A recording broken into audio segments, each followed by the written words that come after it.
I know the show touched a lot of hearts of not just its like with its queer storyline, but obviously with its diverse and real portrayals of women of color, especially like Latinx women, on and off screen. Because I read an interview with you about actually making sure that there are women off screen also that were very diverse.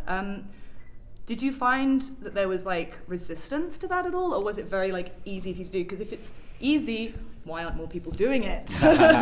It was easy because of Mike and Norman. That's why it was easy.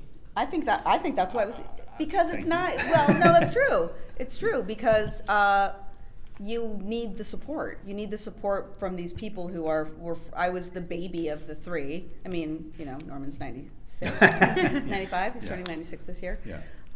And so I just think that they were so supportive of that, and it was obviously very important to Mike and Norman, especially Mike, and so there was no, I don't think anyone was. No. You just got, it's harder to try. People don't try. I think that's really the thing. So we tried, and you know, there wasn't resistance, but it's like a lot of people just don't try. Yeah, that's interesting. No. Cool. And Netflix were really supportive. Very. That's really cool. Yes, very. So I feel like Netflix supportive. is a really interesting space right now, because Yeah. they're actually willing to try things, Exactly. which networks I don't think will. So I mean, it's I think really it's an issue of also representation in terms of actual agents, right?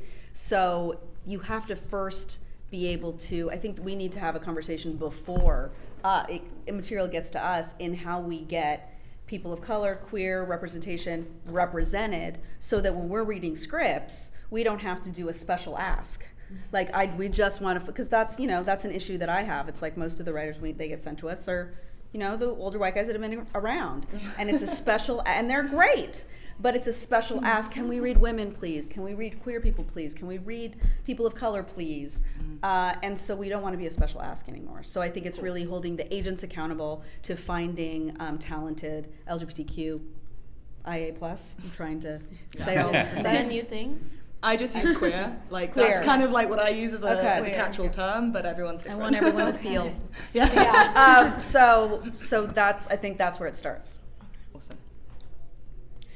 So Elena and Sid, they're both geeks, So at my publication, we were wondering why you guys made the decision to sort of integrate that fandom identity into Elena's character, if there's any reason for it, or. Michael? My daughter is, however you want to put it, a huge geek. She just came home this past, if you see this on the show, she just came home for spring break, and she was saying, you'll be happy to know I got into sports. And I'm following a team, and there's a jersey I want to get. And I love this team, the LA Gladiators. It is a video game team.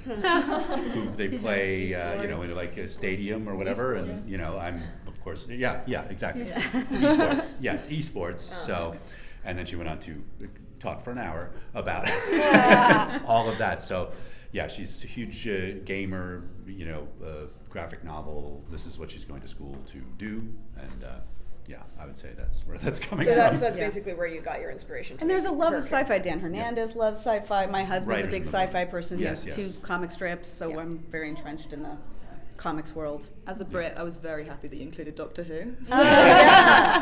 Yeah. I'm a big Doctor Who fan. Yes. Blink, it's the best episode of all time. Anyway. Thank you. It's the best of all time. So the final season 2 finale. For you, what was sort of, when you read that monologue for you specifically, we learn about the history with Lydia and Elena, and then for you two, what was sort of like writing how you started a sequence between each person as it starts to get like stronger and more emotional. So 2-parter question. What is my question? Like, how did I feel about the Spanish so thing and all of that? Yeah. Well, you can look in my Twitter. I did not even perform that monologue when I read it the first time. I just sobbed through it hysterically and barely got the words out because I thought it was so beautiful and touching.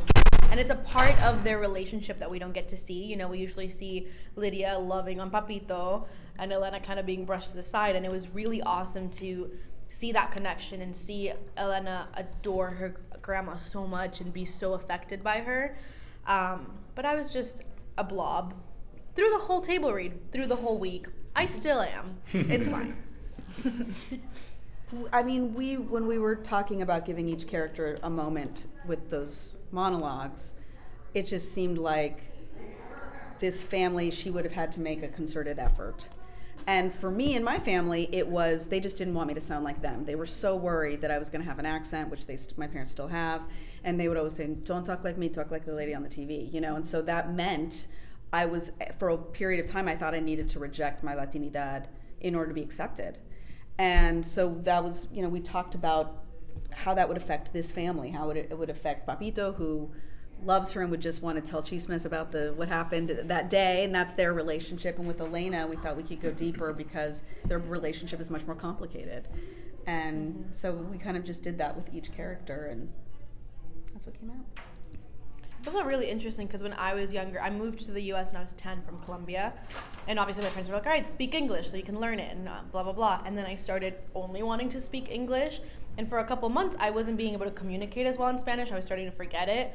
And my parents took the opposite route of like, no, not at all. And like, to this day, if I speak to my dad in English, he won't reply because he wants me to be able to practice and have it and all of that. So it was interesting to see the other side because I didn't know so many people whose parents were like, no, just English. They want me to speak Spanish too. Yeah. They want me to be both perfect. That's a running thing. Awesome. Thank you guys. So when I watched the episode, I think one of the things that touched me the most was how Lydia actually accepts Elena and how she goes through her process like, oh, well, God made everyone perfect. And the Pope said it was okay, so who am I? And I actually wrote about that, and a lot of people's responses were like, yes, so many times, like, religion is used to, like, bash queer people, and, like, especially within the Latinx community, which is many are very Roman Catholic and all that. So I want to know how was that decision made that Lydia would actually use her religion to support Elena's character? Because I know some people that were like, yeah, I was sobbing through the whole thing and just like... Yeah, I mean, I think it was our original conception was she would just get over it very quickly. So we had some different notions about how to do that. Right. And I think it's everything we write is all the writers sort of contributed. We come together. I mean, Rita say something too? She didn't want Abuela to be okay with it right away. She wanted to have a journey. And It was so too quick in the original script. We did a 2-minute journey. Or 1-minute journey, whatever it was. And it's also like, that's the thing for me with religion that I can't quite put those pieces together. Like, love your neighbor, treat others as you'd want to be treated, unless X, Y, Z. And it's like, what? That doesn't make no sense to me. So I think it's also about, like, I like that we're offering interpretations of things, and I think Lydia would interpret it that way. So, Thank you. I have a question. So I saw somewhere that you mentioned, Gloria, that you wanted people to give more input onto what they want to see in your future seasons, like. well, what resonates with you? Because it's so interesting. I literally said that, and I was like, oh no, now people are just going to say this is what we want, and we can't do it all. Yeah. What is more helpful than saying I don't like this is I love this, so that we at least know what's resonating. I know, because I literally said that, and I was like, oh god. I watched that interview and I went, oh no. Now it's going to be 1,000 people saying what we want, and we have 13 episodes and 20 minutes. You know, like, we can't do it all. But yes, we do want to hear what works for people. Yeah, I love that you said that, because I'm like, it's a great thing to know that creators are taking the audiences and listening to what we want, you know what I mean? Like, 1,000%. Stuff that resonates with you guys. And there are things that we hope to be able to do. We hope to have, Afro-Latinx representation on the show. We hope to have more disabled characters on the show and have conversations about. There's so many things we hope to do, and it's just, does it serve the story? Can we do it in the time frame? There's things that we have to wait and do the next season, so there's so many things we hope to do. We obviously are trying to honor our family and their journeys, and then everything else hopefully folds into that. We've been able to cover a bunch of stuff, and hopefully we can keep doing more. it. Yeah. that's great to hear. Yeah. What input, if any, did you, Isabella, have in the costuming decisions, particularly the dress up and the very dress down looks? I just go in and go, I love it. It's funny though, my very first wardrobe fitting that I did, Elena was in a bunch of like crop tops and beanies, and I was like, oh my god, wait, I gotta go do some ab workouts or something. I get it. But I love it. I love that it's so unlike what I dress like, but the amount of stuff I take from set. What? No wonder our budget was cut. No, but it's so cute, and I really like it, and I enjoy that it's kind of an expression of who she is, but also like not at all what she's like thinking about. Like I never put something on and think like, oh, Elena really thought about this outfit. It's just like this is what she'd wear. And I love the suits. I love the suits, and now I want to wear suits to everything. It's amazing. That's definitely the writers in the room who are strongly. I do the rack check, so I'm the one that decides what they wear and for all the characters. But it's influenced by what the gay women in our room have said based on their experiences. So got to see, we really mirror a lot about what Becky says, she's like, dress her like a 10-year-old boy. That's how you should dress her.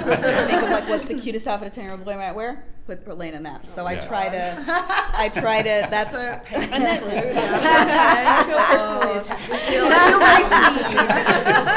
And then Michelle Badillo, if you look at my Instagram, the suit that Elena wears this season, the blue suit, she literally had in her closet and then wore it to set with me. But like I remember when I had the fitting, she was like, I own that. And I was like, I love this. This is my favorite. Michelle also does like 95-year-old grandma chic. Yeah. But like it's also she'll do like typical black, Michelle, full though. black jumpsuit with like a rose, and it's like amazing on her. But she looks hot in everything She she does. wears. So It's then if true. you put something like that on me, you'd be like, ah. No, you'd look great in it too.